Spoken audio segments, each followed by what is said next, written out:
नमस्कार प्रणाम। मेरा नाम डॉक्टर नरदमन तिवारी है। लखनऊ विश्वविद्यालय के आपके LLB 3 years course, LLB 5 years course के सेमेस्टर एग्जाम्स को लेकर के हम लोग बात करते आए हैं।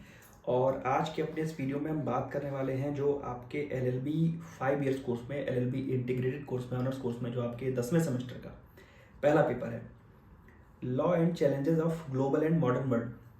और इसमें हम लोग पहले एक बार सिलेबस की ओर अगर ध्यान दें तो पहली यूनिट में है लॉ इन 21st सेंचुरी, जिसमें आपको पढ़ना होता है relations between law and power, nexus between law and ideology, globalization and its impact on law and the question of privacy in 21st century। दूसरी यूनिट लॉ एंड जस्टिस की है, जिसमें आपको relationship between law and justice पढ़ना है, human rights के बारे में, लॉ एंड जस्टिस के बारे में, criminal law and retroactive justice के बारे में, ग्लोबल डिस्ट्रीब्यूटिव जस्टिस के बारे में। तीसरी यूनिट जो है वो लॉ एंड सोशल प्रॉब्लम्स की है, जिसमें आपको नक्सलिज्म के बारे में पढ़ना है, नक्सलवाद के बारे में, legal strategy to combat Naxalism. इसको लेकर के हर बार सवाल एक ना एक बड़ा करके, बड़ा सवाल या ए बी करके जो टिप्पणी करने के लिए आता है, जरूर आता है। Legal response to terrorism in India, Bharat में जो टेररिज्म है उसको क्या लीगल रिस्पांस किस तरीके से किया जा रहा है। करप्शन को कॉम्बैट करने का जो लीगल फ्रेमवर्क है उसके बारे में। Law and the issue of gender justice in India, gender justice को लेकर के, एलजीबीटी के राइट्स को लेकर के सवाल लगभग हर बार ही पूछा गया है। चौथी यूनिट है वो लीगल चेंजेस की है, law and the issue of education in India, reforms in legal profession, जो विधिक व्यवसाय है, आप जो प्रोफेशनल एथिक्स पढ़ते हैं तो वहाँ पर अपने लीगल प्रोफेशन का डेवलपमेंट, उसका इंट्रोडक्शन कैसे हुआ, उसका उद्भव कैसे हुआ, पढ़ते हैं वहाँ पे। तो जो रिफॉर्म्स है लीगल प्रोफेशन में, वो reforms in judicial delivery system और reforms between law and ethics. Ethics वाली बात आपने प्रोफेशनल एथिक्स में एक बार और पढ़ करके रखी है, उसको लेकर के भी सवाल आपसे पूछा जाता है। अब अगर हम बात करें उन सवालों की जो पिछले वर्ष पूछे गए थे, तो आपके पास जो पहला सवाल आया था वो था कि does right to privacy a fundamental right according to constitution of India, discuss the above statement as per the decided cases.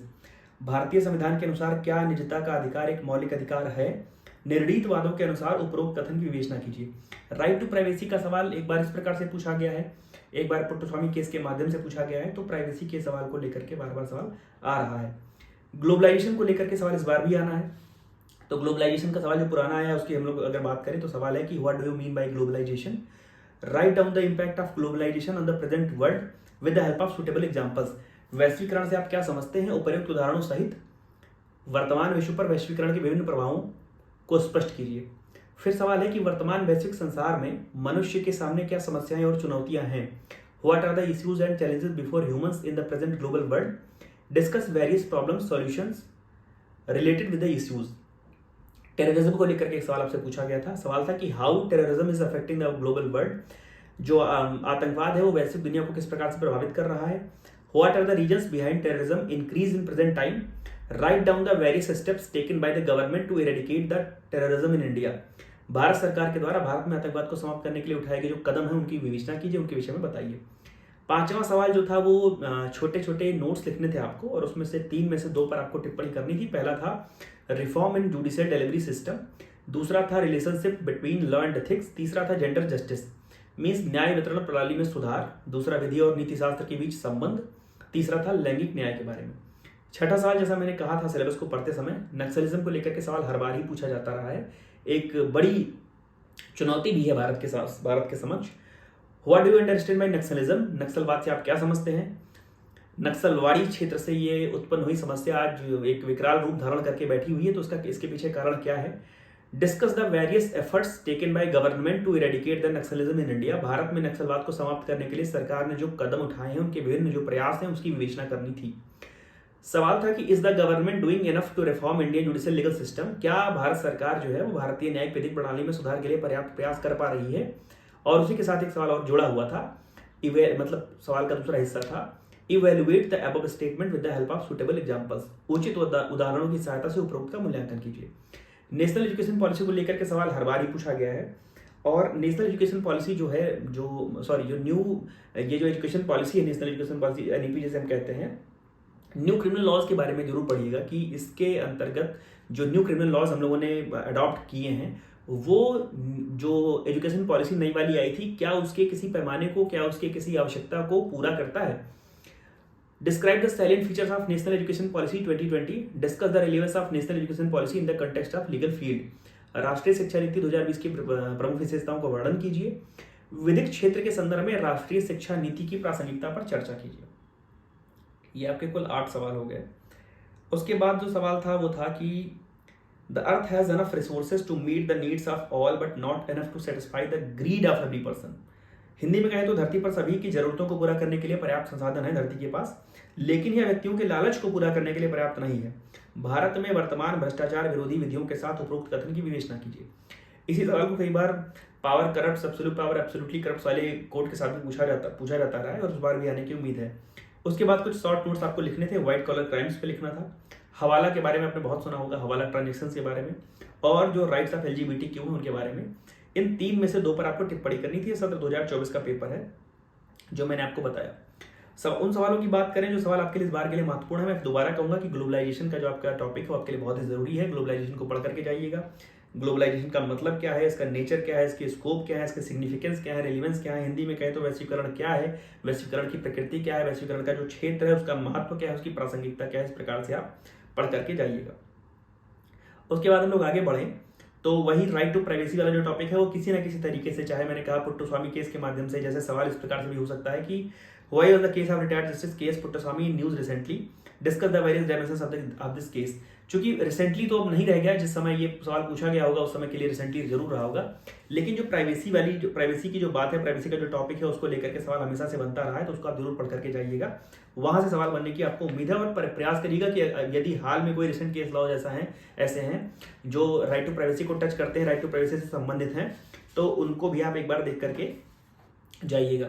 सवाल था जो मैंने कहा कि जैसे पिछले बार एक कोट हम लोगों ने बात की कि धरती के पास वो सारे संसाधन हैं जो किसी व्यक्ति की जरूरतों को, आवश्यकताओं को तो पूरा कर सकते हैं, लेकिन किसी के लालच को नहीं। तो उसके बाद भ्रष्टाचार के विषय में सवाल था।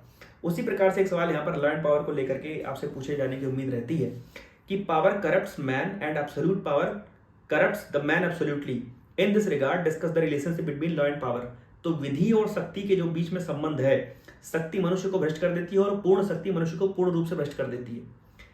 इस संदर्भ में विधि एवं शक्ति के मध्य की जो संबंध है उसकी विवेचना कीजिए। उसके बाद अगर हम लोग बात करें तो जो आपके सिलेबस में ह्यूमन राइट्स का टॉपिक है वो भी आपके लिए बहुत जरूरी है, तो ह्यूमन राइट्स को पढ़ करके जाइएगा। और ह्यूमन राइट्स जब आप पढ़ रहे हैं तो वहां पर UDHR आपके लिए बहुत ही जरूरी है। What is human right? Human right का मतलब क्या होता है? अच्छा, कई बार ह्यूमन राइट को सिविल राइट, पॉलिटिकल राइट के साथ अंतर करके पूछा जाता है।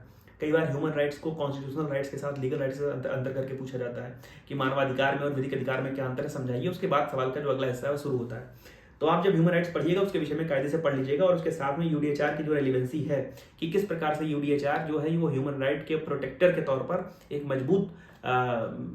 मजबूत साधन के तौर पर है, स्थापित हुआ है, उसको लेकर के चर्चा कीजिए। जैसे सवाल इस प्रकार से कि what is human right, explain the relevancy of UDHR in respect of the protection of human rights. उसके बाद आगे बढ़े तो कुछ जो टॉपिक है, चाहे टेररिज्म है, चाहे करप्शन है, चाहे नक्सलिज्म है, तो कहीं ना कहीं किसी न किसी प्रकार से, चाहे छोटी टिप्पणी के रूप में चाहे बड़ी टिप्पणी के रूप में आपसे पूछा ही जाता रहा है। तो इन सब चीज़ों को, टेररिज्म, करप्शन टाइप की चीज़ों को पढ़ करके जाइएगा।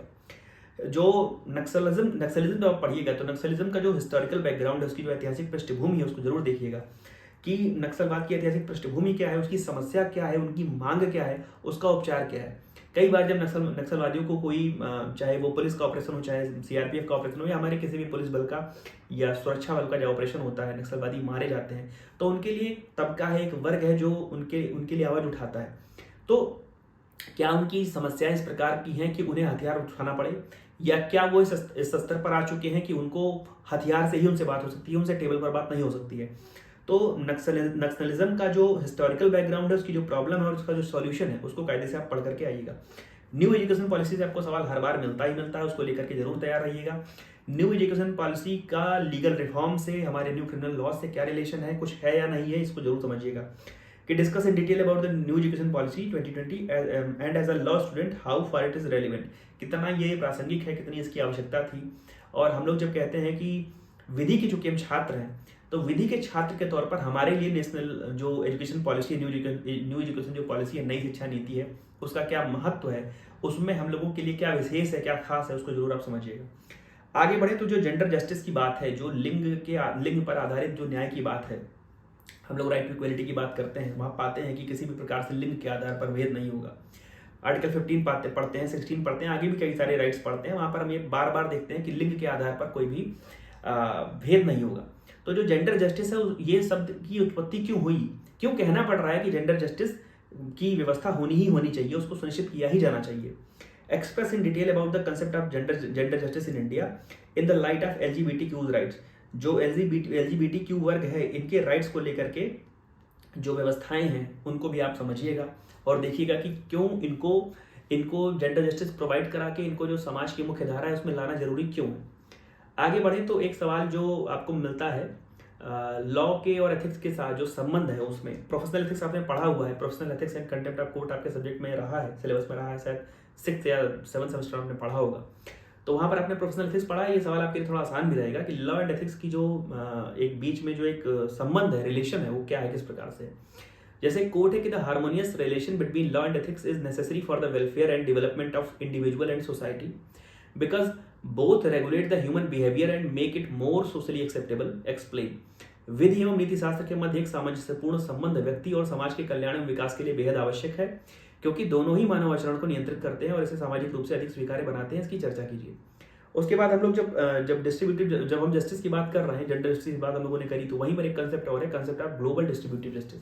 और डिस्ट्रीब्यूटिव जस्टिस आपने शुरुआत में फर्स्ट ईयर में अगर आपको याद हो तो पढ़ा हो, एरिस्टोटल की वहाँ पर थ्योरी है, रॉबर्ट नोजिक की थ्योरी है जस्टिस को लेकर के।